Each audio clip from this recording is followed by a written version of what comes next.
Nama Joe Pelupesi tengah menjadi sorotan di dunia sepak bola Indonesia.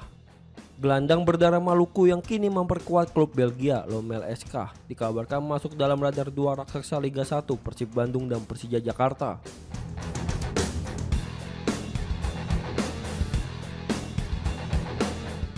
Rumor ini mencuat setelah sejumlah akun sepak bola di media sosial mengunggah kabar bahwa Pelupesi menjadi target utama Persib pada bursa transfer paruh musim 2025 hingga 2026.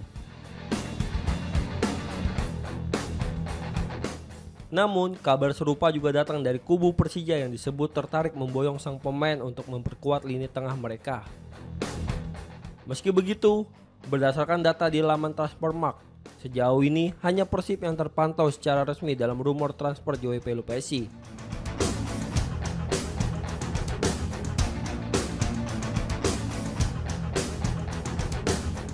Situs tersebut bahkan mencatat peluang kepindahan sang gelandang ke Maung Bandung mencapai 83% per 21 Oktober 2025.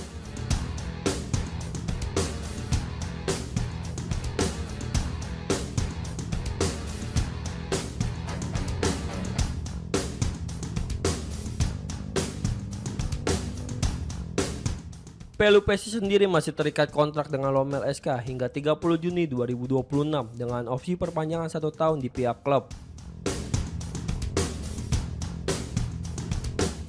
Artinya, baik Persib maupun Persija harus menyiapkan strategi matang jika ingin merekrut lebih cepat, termasuk kemungkinan melakukan negosiasi langsung dengan pihak Lommel.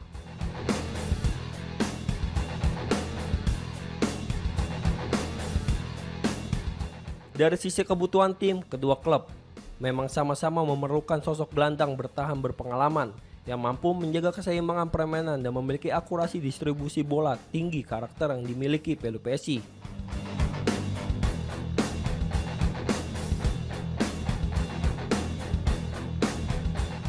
Jika bergabung dengan Persib Bandung, pemain berusia 31 tahun itu berpeluang reunian dengan rekan-rekannya di timnas Indonesia seperti Tom Hai, Eliano Rangers, Mark Klok, dan Beckham Putra.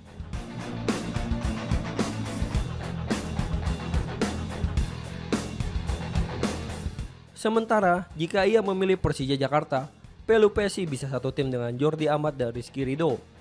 Persaingan dua klub besar di Indonesia ini membuat rumor transfer Joe Pelupesi semakin menarik untuk ditunggu.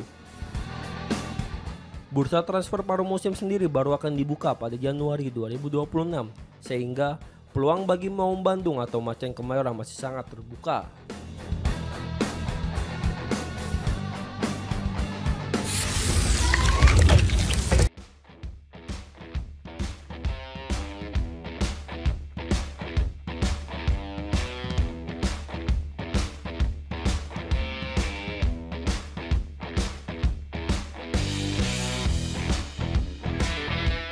Rickering menegaskan bahwa meski skuad Dewa United terlihat mewah dari segi nama pemain, performa tim masih dalam kondisi yang kritis dan belum mencapai ekspektasi.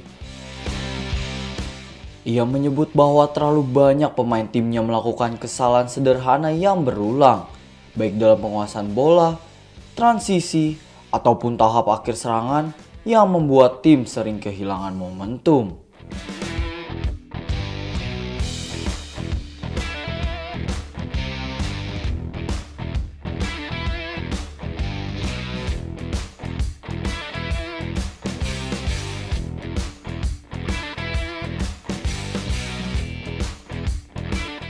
Pelatih asal Belanda ini memperingatkan bahwa kualitas individual tinggi tidak akan berarti tanpa adanya kombinasi tim yang rapi dan kedisiplinan taktis.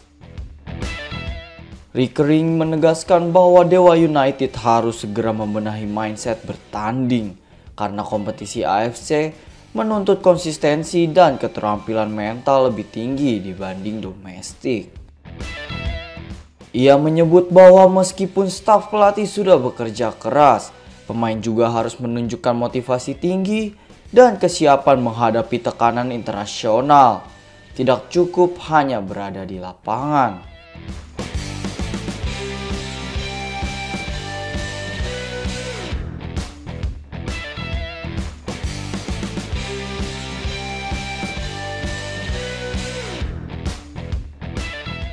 Rickering mengaku puas dengan intensitas latihan dan beberapa improvisasi taktik.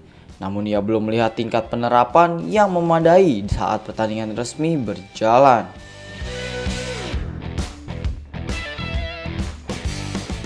Menjelang AFC Challenge League, ia memperingatkan bahwa Dewa United tidak boleh terlena oleh reputasi atau status favorit, karena setiap laga akan dimainkan dengan tempo dan kualitas lawan yang berbeda. Meski kritis, Rickering tetap optimis. Ia yakin jika tim bisa memperbaiki kesalahan secara kolektif dan menjaga fokus, maka skuad mewah Dewa United memiliki potensi kuat untuk menembus prestasi yang lebih besar.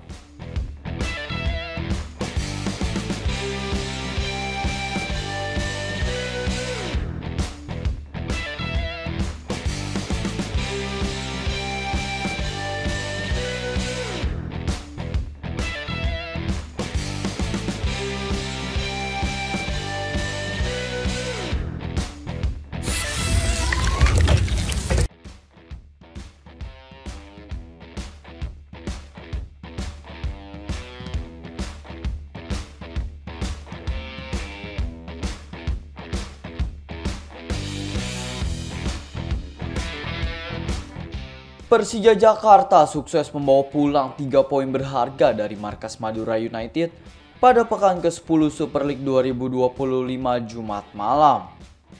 Bertanding di Stadion Gelora Ratu Madura, skuad Macan Kemayoran menang tipis 1-0 atas tuan rumah lewat gol tunggal Maxwell Sozua di menit ke-37.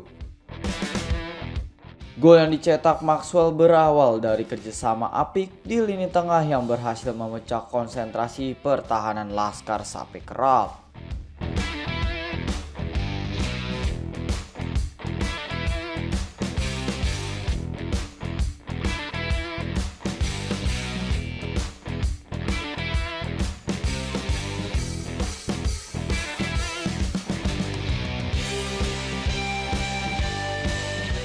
Penyerang asal Brazil itu dengan tenang menuntaskan peluang dan memastikan Persija unggul hingga peluit akhir dibunyikan. Kemenangan ini tidak hanya memperpanjang tren positif Macan Kemayoran, tetapi juga mendongkrak posisi mereka secara signifikan di klasemen sementara Super League. Dengan tambahan 3 poin, Persija kini menempati posisi runner-up klasemen dengan koleksi 17 poin. Hanya terpaut tipis dari pemuncak klasemen. Hasil positif ini juga memperpanjang catatan apik Persija yang sebelumnya menghajar Persebaya Surabaya. Sementara bagi Madura United, kekalahan di kandang sendiri membuat mereka harus tertahan di peringkat ke-13 klasemen sementara dengan raihan 9 poin. Pada pertandingan berikutnya, Madura United akan menghadapi tantangan berat dengan melawat ke markas PSM Makassar. Sedangkan Persija Jakarta dijadwalkan menjamu PSBS Biak di kandang sendiri dalam upaya mempertahankan momentum positif.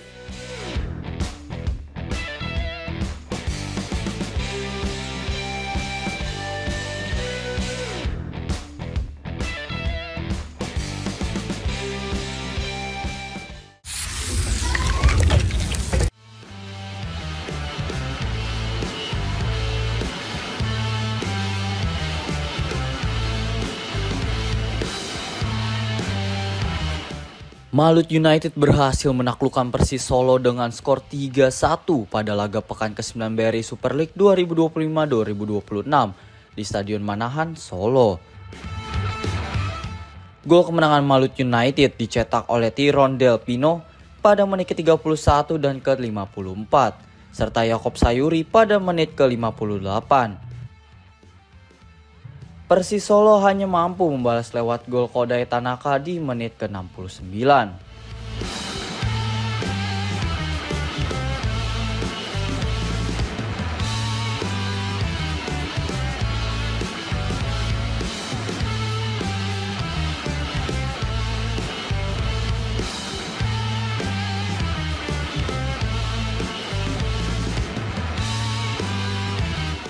Pelatih Persis Solo, Peter Diro mengakui bahwa timnya kalah karena melakukan banyak kesalahan sendiri yang dapat dieksploitasi lawan lewat serangan balik cepat.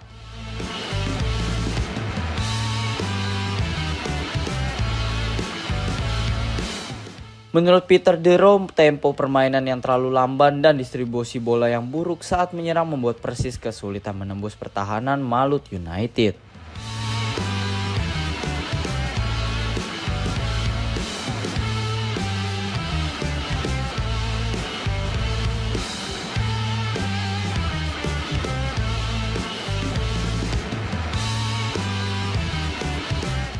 Bek Persis Solo, Eki Taufik turut meminta maaf kepada supporter usai kekalahan tersebut dan menyatakan tim merasa bertanggung jawab atas hasil buruk ini.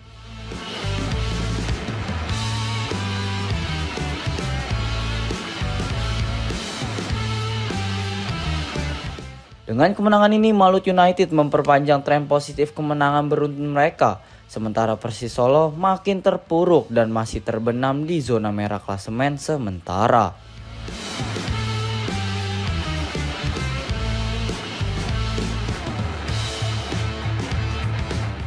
Malut United tampil dengan compact defense dan memanfaatkan ruang yang diberikan Persis untuk melakukan serangan balik efektif, kata pelatih Malut United Hendry Susilo.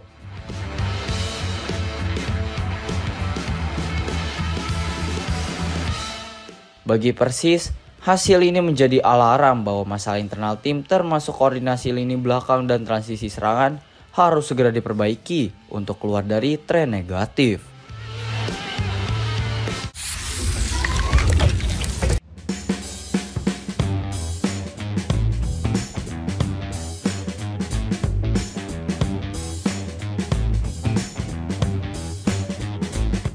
Persib Bandung mencatat kemenangan kedua di ajang AFC Champions League 2 2025-2026. Tim asuhan Bojan Hodak menundukkan Selangor FC dengan skor 2-0 di Stadion Gelora Bandung Lautan Api atau GBLA, Kamis 23 Oktober 2025.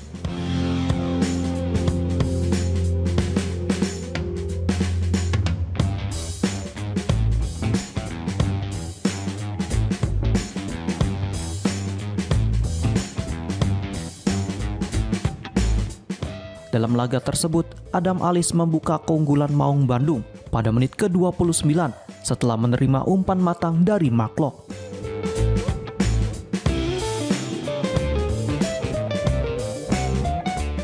Gol kedua Persib dicetak oleh Andre Jang melalui titik putih pada menit ke-66, memastikan kemenangan tuan rumah.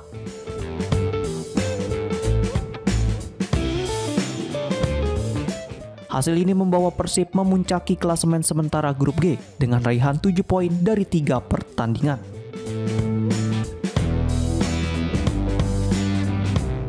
Sementara itu, Selangor FC terpuruk di dasar klasemen tanpa 1 pun poin.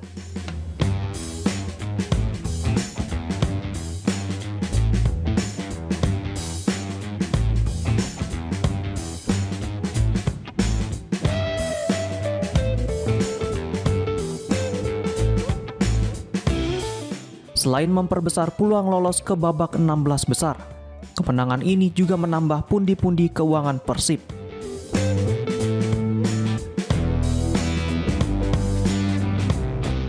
Berdasarkan laporan resmi AFC, setiap klub yang berpartisipasi di fase grup ACL 2 musim ini menerima uang partisipasi sebesar $300.000 atau sekitar 4,8 miliar rupiah.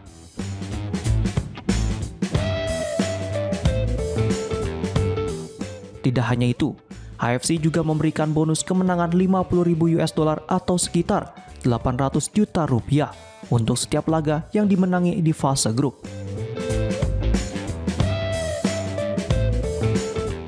Dengan 2 kemenangan yang telah diraih, Persib sudah mengantongi sekitar 1,6 miliar rupiah dari ajang ini.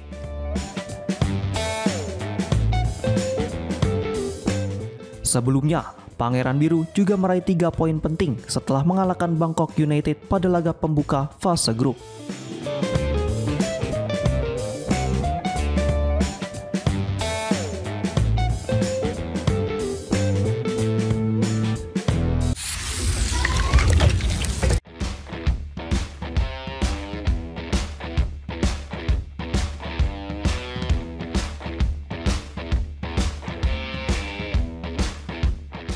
Bali United meraih kemenangan tipis 2-1 saat bertandang ke Stadion Gelora Bumi Kartini, Jepara menghadapi Persijap Jepara.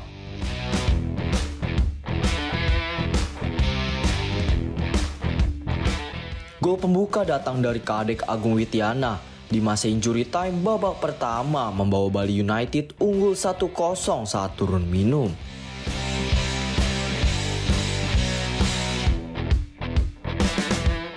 Persijap sempat menyamakan skor lewat gol Carlos Franca pada menit ke-85, memanfaatkan assist dari Diki Kurniawan.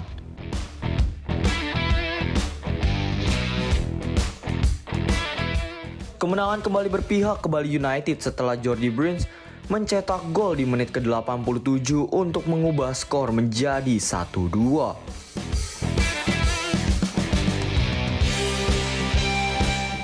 Pertandingan ini diwarnai dengan kejadian penting. Persijap harus bermain dengan 10 orang sejak menit ke-53 akibat kartu merah yang diterima Wahyudi Hamisi. Bali United juga melepaskan penalti yang gagal dieksekusi oleh Persijap Alexis Gomez di menit ke-75. Namun Bali bertahan dan tidak kebobolan lagi. Dengan kemenangan ini, Bali United mengumpulkan 12 poin dari 7 laga dan berhasil naik ke peringkat 6 klasemen sementara.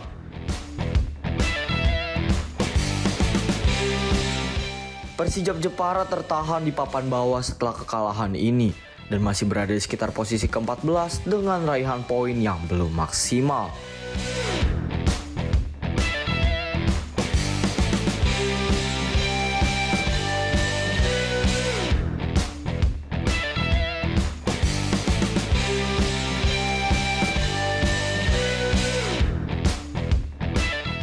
Pelatih Bali United, Johnny Johnson, mengaku puas dengan hasil, tetapi menyebut masih banyak kekurangan tim yang harus diperbaiki.